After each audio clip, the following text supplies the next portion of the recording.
ఏదైనా ఆర్గ్యుమెంట్లోకి వెళ్ళడం వల్ల ఆర్ ఫ్రెండ్స్తో మాట్లాడి కాన్స్టెంట్గా ఆన్ దట్ ఉండడం వల్ల నోటిఫికేషన్స్ వల్ల మైండ్లో there is a small amount of dopamine which keeps producing. దానివల్ల నీ ఆనందం అంతా దాంట్లో ఉంది, ఇక బయట ఆనందం లేదు అనే ఒక బిగ్గెస్ట్ థింగ్ జరుగుతుంది.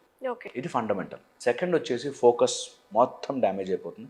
బికాజ్ ఈ రోజులో మీరు నమ్ముతారా 1 మినిట్ షార్ట్ కంటే ఎక్కువ చూడలేకపోతున్నారు. రైట్. ఈవెన్ 1 మినిట్ కూడా వీడియో 2x పెట్టుకొని చూస్తున్నారు. టకా టకా టకా కొట్టేస్తున్నారు. పాయింట్ ఏంటంటే your focus will slowly go down. That's the reward system in your brain which will do that. నీకు ఒక లెవెల్ ఆఫ్ ఆనందం సరిపోదు. ఇది ఎలా అంటే మీరు మందు తాగేవాళ్ళని చూడండి. వాళ్ళు ఫస్ట్ బాటిల్ కిక్ ఎక్కినట్టు, second bottle okay, third bottle, తర్వాత కొన్ని రోజులు అయ్యాక నాకు 4 బాటిల్ అయినా కూడా కిక్ ఎక్కదు బాస్ అనేటట్టు తయారవుతారు. సాచురేషన్ లెవెల్ పెరుగుతుంది. అలాగే మన బాడీలో జరిగేది that the more you are using on this, మీకు అంత ఆనందపు లెవెల్ తగ్గిపోతూ ఉంటుంది.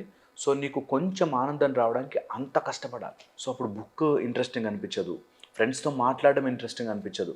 ఇంకా 30 సెకండ్స్ 12 సెకండ్స్ ఇప్పుడైతే జస్ట్ తుమ్ తపక్ దమ్ దమ్ అనేది వచ్చి దానికి ఆనందపడుతున్నారు. నాకు ఆశ్చర్యం వేస్తుంది. అసలు వాట్ ఈస్ దట్ రా? దేనికి నిజంగా వాట్ ఈస్ దట్? ఆనందం ఏంటి? ఇట్లా జారి ఒకటి పడితే అయిపోయింది. నిజంగా we are creating a generation of fools for no. ఏం చూస్తున్నాం అందులో? నీకు అది ఒకటి ఏదైనా టక్ టక్ అని అనిపించింది, ఏం చూస్తున్నాం అందులో? చూస్తారా సార్ రీల్స్ చూడడానికే తయారవుతాయి. ఎంత అడిక్టివ్ ఉంటాయి. మనమే అబ్సల్యూట్లీ నేను చెప్తున్నా కదా, మేము చూస్తామా చూడమా అన్నది రియల్గా చూస్తాం, ఎవరైనా చూస్తారు. బట్ అట్ సర్టెన్ గ్రోయింగ్ ఏజ్లో అది నిజంగా హైపర్ అయిపోతారు. సో అందుకని వెరీ డేంజరస్, అంత దూరం పెట్టాలి. ఈ పిల్లలకి అగ్రెషన్ లెవెల్ అనేది ఎక్కువ అయిపోతుంది. ఇది కూడా ఫోన్ వల్లనే అంటారు. Emotional dysregulation. నేను చెప్పాను కదా, ఎప్పుడైనా ఎమోషన్స్ వచ్చినప్పుడు దాన్ని వెంట్ అవుట్ చేయడానికి మనకు రెగ్యులేషన్ ఉంటుంది. ఇప్పుడు నాకు కోపం వస్తే అంత పగలగొట్టలేను.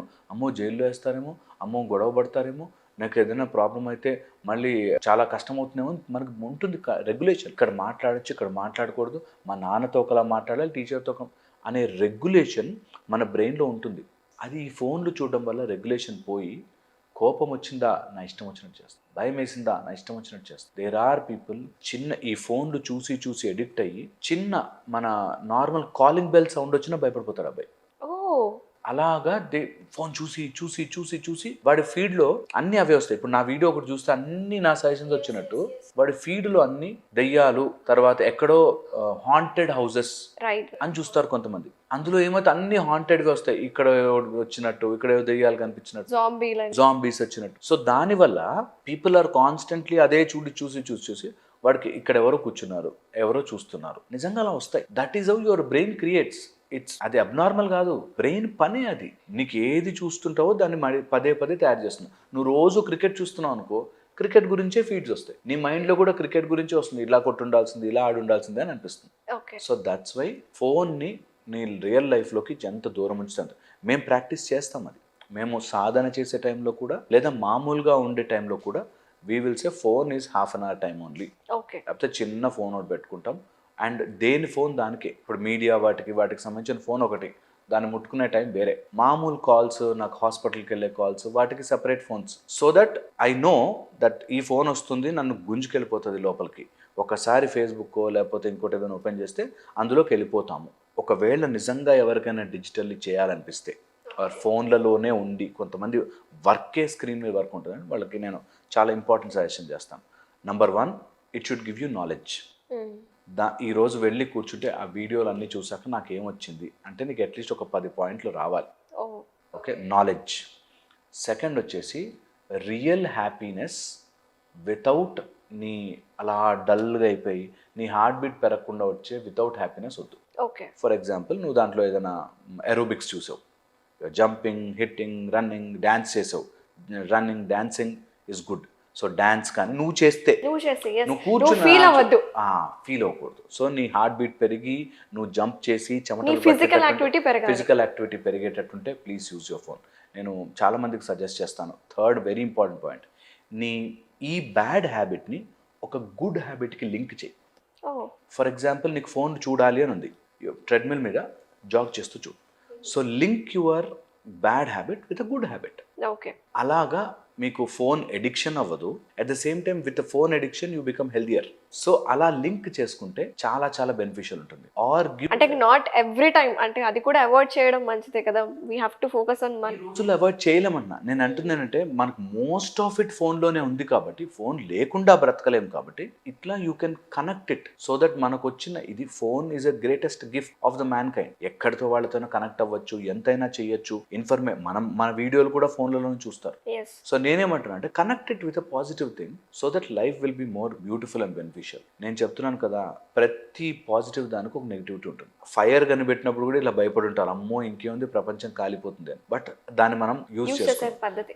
అలాగా ఫోన్ కూడా అంతే, మనకి చాలా చాలా ఉపయోగాలు ఉన్నాయి. అట్ ద సేమ్ టైం అంత డ్యామేజ్ కూడా జరుగుతుంది when you don't have an emotional regulation. ఫోన్కి టూ మచ్ కనెక్ట్ అయిపోయి అలా చూసి ఇప్పుడు కొత్త సిండ్రోమ్స్ వస్తున్నాయి where your neck is bent, text neck ఇట్లా నెక్ వచ్చేస్తుంది. సో మనం ఇవన్నీ తయారు చేసుకుంటున్న ప్రాబ్లమ్స్. ఇప్పటికిప్పుడు మనము మ్యానుఫ్యాక్చరింగ్ చేస్తున్న ఇష్యూస్, అందులో hyperactivity disorders, attention deficit, autism, తర్వాత mood swings, mood disorders, aggression, depression, loneliness, వీటన్నిటికీ కూడా ఫోన్స్ అడిక్షన్స్కి లింక్ ఉంది. సో ఎంత కుదిరితే అంత ఈ బయట ఫోన్ అడిక్షన్ కంటే బయట నేచర్లోను, నేచర్ అంటే చెట్ల మధ్యలో కూడా అవసరం లేదు, జస్ట్ మీ బాల్కనీలోకి వెళ్ళి కాసేపు ప్రశాంతంగా ఉండడం, మైండ్ని టూ మచ్ మనకి ఎప్పుడూ పతంజలి యోగ సూత్రాలు చెప్తారు చిత్త వృత్తి అని. ఓకే. చిత్తము మన మైండ్ వృత్తిలాగా తిరుగుతుంటుంది, ఓకే, ఒక సర్కిల్ లాగా. ఎప్పుడైతే మనం ఈ ఫోన్లలో ఉంటామో మన mind will rotate only in that. Time దొరికినప్పుడల్లా ఆ వృత్తి నుంచి బయటకు రండి. అచ్చా.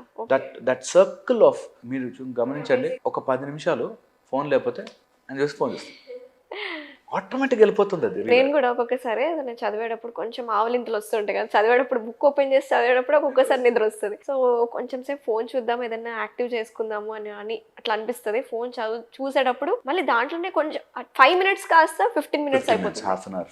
సో ఈ ప్రాబ్లం నుంచి ఎలా బయటపడాలి? అబ్సల్యూట్లీ ఇండికేటర్స్ పెట్టుకోవాలి, ఫోన్ ఇండికేటర్స్ పెట్టుకోవాలి, కంపల్సరీగా టైమర్ పెట్టుకోవాలి. నిజంగా చదివే పిల్లలు ఉంటాయి, దేనికోసమైనా ఫోకస్డ్గా చదువుతున్న పిల్లలు అయితే, ఆర్ ఎడ్యుకేషన్ ప్రిపేర్ అవుతున్నారు, ఎంట్రన్స్ ఎగ్జామ్ ఉంటే, ప్లీజ్ లిమిట్ యువర్ సెల్ఫ్. కలర్ఫుల్గా ఆర్ ఎక్కువ నంబర్ ఆఫ్ రేస్ కళ్ళలో పడే అట్లాంటి వీడియోలని వాటిని అవాయిడ్ చేయాలి. హార్ట్ పంప్ అయిపోయి అట్లాంటి వీడియోస్ ఏమున్నా సరే avoid it till you achieve your goal. అందుకే దీన్ని యాజ్ అన్ ఒక రివార్డ్గా తీసుకోవాలి. ఫోన్ చూడాలి అంటే నేను ఈ రోజంతా ఈ సిలబస్ ఫినిష్ చేశాను, so I'm taking my phone అనేది మేబీ ఒక 20 minutes to half an hour. నేను రీసెర్చ్ ఏం చెప్తుందంటే 18 minutes is the maximum time in a day where you can use your phone. As a kid అయితే 6 years లోపు అయితే మాత్రం 18 minutes దాటకండి. 18 minutes, బట్ అది అవర్స్ టుగెదర్ చూస్తున్నారు. So that will cause lot of brain నుంచి చాలా సంబంధించిన ఇబ్బందులు వస్తాయి. So don't do that 80%. So one more thing sir, parenting గురించి మాట్లాడుకుంటే వైఫ్ అండ్ హస్బెండ్స్ ఇప్పుడు పిల్లల ముందు మాట్లాడుకుంటూ ఉంటారు, లైక్ కాన్ఫ్లిక్ట్స్ వచ్చినప్పుడు అరుచుకుంటారు, అబ్యూజింగ్ మాటలు మాట్లాడుతూ ఉంటారు. సో పిల్లలు ఉన్నప్పుడు ఎలా ఉండాలి, వీళ్ళు జాగ్రత్త పడాలి? ఫస్ట్ వచ్చేసి అట్లాంటివి ఎప్పుడు కూడా పిల్లల ముందు జరగకూడదు. అబ్యూజివ్ లాంగ్వేజ్ కానీ, పేరెంట్స్ కానీ కొట్లాడుకోవడం కానీ అట్లాంటివి జరగకూడదు. ఇది ఫస్ట్ ఆస్పెక్ట్. సెకండ్ ఆస్పెక్ట్, ఒకవేళ అలా జరిగింది, ఒకవేళ అట్లా గొడవ జరిగితే వాళ్ళ ముందే పేరెంట్స్ మంచిగా ఉన్న రోజులు కూడా కనిపించాలి. ప్రాబ్లం ఏమవుతుందంటే వీళ్ళు గొడవ పడేదేమో చాలా హైపర్గా ఎక్కువగా వాళ్ళ కళ్ళ ముందు రిజిస్టర్ అవుతుంది, వీళ్ళు మంచిగా ఉన్న రోజులు కనిపించవు, నెగటివ్ ఆల్వేస్ ఫోకస్, ఎక్కువ నెగిటివ్ మీద ఫోకస్ చేస్తారు. సో పిల్లలకి కొంత ఫ్యామిలీలో ఆ ఇంటి సెటప్ అట్లా ఉంటుంది వేర్ వాళ్ళు అవాయిడ్ చేయలేరు, మాట్లాడుకోవాలంటే వినిపిస్తుంది. అలాంటి వాళ్ళకి నేను చెప్తున్నాను, దట్స్ ఓకే, దట్ పేరెంట్స్ గొడవ పడతారు, మాట డిఫికల్టీస్ వస్తాయి. అందరూ ఒకే పాయింట్ మీద లైఫ్ టైం నిలబడాలని ఉండదు, ఒపీనియన్ డిఫరెన్సెస్ ఉంటాయి.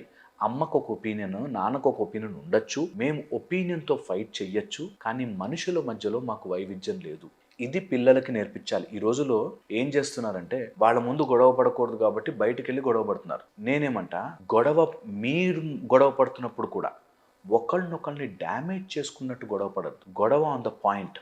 నాకు ఇడ్లీ ఇష్టం ఉండదు అంటే, దోశ ఇష్టం ఉండదు అంటే, దోశ ఇడ్లీ మీదే గొడవ పడాలి. నీ బతికింతేనే, మీ ఫ్యామిలీ ఇంతేనే అని వెళ్ళకండి. My point is fight only on that point. Opinion differences ఉండొచ్చు, ఒకళ్ళకి ఒక హీరో ఇష్టం ఇంకో హీరో ఇష్టం ఉండొచ్చు, ఆ హీరోకి ఈ హీరోకి మీ ఇద్దరు ఫైట్ చేసుకోవచ్చు. అట్ ద సేమ్ టైం ఆ హీరో విషయం మాత్రమే, తర్వాత పక్కకి వెళ్ళాక మొహం మార్చుకుని కూర్చోవడాలు ఉండకూడదు. You should be working only towards that. అవును, ఒపీనియన్ డిఫరెన్సెస్ ఉంటాయి, అన్న తమ్ముడు గొడవలు ఉంటాయి, ఒక బాస్కి ఎంప్లాయీ గొడవలు ఉంటాయి. బట్ అది ఆ ఇష్యూ వరకే. మనుషుల్ని తిట్టుకుంటూ నువ్వు ఇలాంటి దానివే, నీ ఫ్యామిలీ ఇలాంటిదే వాటికి వెళ్ళకూడదు. యెస్. ఇలా బాగా గొడవలయిపోయి, కాన్‌ఫ్లిక్ట్స్ బాగా క్రియేట్ అయ్యి, పేరెంట్స్ సెపరేట్ అయిపోతూ ఉంటారు. సో, సింగిల్ చైల్డ్‌గా బతుకుతూ ఉంటారు. వాళ్ళకి పియర్ ప్రెషర్ ఎక్కువైతది. స్కూల్స్‌లో అడుగుతూ ఉంటారు. రిజిస్ట్రేషన్స్‌లో అడగడం కూడా ఉంటుంది కాబట్టి, సో, వాళ్ళు ఎలా హ్యాండిల్ చేయాలి కిడ్స్? సొసైటల్ ప్రెషర్ చాలా ఎక్కువ ఉంటుంది ఫస్ట్. పియర్ ప్రెషర్ ఉంటుంది. అలాంటి సింగిల్ చైల్డ్స్‌లో వాటిలో. నేను అబ్జర్వ్ చేసింది ఏంటంటే, ఇలాంటి వాళ్ళు they become more lonely but more creative. Oh! Okay. They become more introvert, but they have lot of happiness inside them. And they are searching కాన్స్టెంట్గా వాళ్ళ ఇంప్రూవ్మెంట్కి, వాళ్ళ పర్ఫార్మెన్స్కి సర్చ్ చేస్తారు. ఒక ఆస్పెక్ట్. రెండో ఆస్పెక్ట్ ఏంటంటే దే బికమ్ చాలా సోర్గా, చేదుగా తయారైపోతారు. వేర్ వాళ్ళకి ఎవరైనా అట్లా మాటలంటే వాళ్ళ మీద పగ, ద్వేషం పెంచుకుంటారు. ఓకే. సో అలా ఎవరైనా సింగిల్గా ఉన్నవాళ్ళు, ఒక మదర్తో పెరిగేవాళ్ళు, ఫాదర్తో పెరిగేవాళ్ళు ఉంటే, I want them to focus their energy more on their personal growth. Okay. Okay, రెస్పాన్సిబుల్‌గా అవ్వాలి. రెస్పాన్సిబుల్గా. అండ్ ఇలాంటి వాళ్ళలో ముఖ్యంగా చూసేది, బికాజ్ నాకు ఇంట్లో ప్రేమ దక్కలేదు కాబట్టి they search outside. And outside ప్రేమ ఎప్పుడూ దారుణంగా వాడిని చీట్ చేస్తుంది. నేను హ్యావ్ సీన్ ఒక గర్ల్, వాళ్ళ మదర్ దగ్గరే పెరిగింది, ఫాదర్ ప్రేమ లేదు. ఇది ఇప్పుడు ఎలా సినిమాటిక్గా ఎలా చూపిస్తారంటే, తండ్రి ప్రేమ లేకుండా అనే ఒక క్లాప్ చూపించి, బయట ఎవరైనా ఏంట్రా, హౌ ఆర్ యూ రా బేబీ అనగానే పడిపోతారు. హ్మ్. అలా అని నన్ను ఎంత బాగా చూసుకుంటాడో, ఎంత బాగా చూసుకుంటాడో like she'll be feeling like నాకు కూడా ఫాదర్ లేరు కదా! ఆ ప్రేమ నాకు అనేటట్టుగా ఇదే వచ్చింది ఉందేమో ఈ అని ప్రేమ. అనుకుని, యాహ్! వాడు అది 1 మంత్ 2 మంత్స్ చూసుకున్నాక తర్వాత నార్సిసిస్టిక్ ఫెలో లాగా రోజు కొడతాడు, తిడతాడు. నాకు వాడే ఉన్నాడు కదా, వాడు కొడితే కొట్టాడులే అనేవాడిని చూశాను.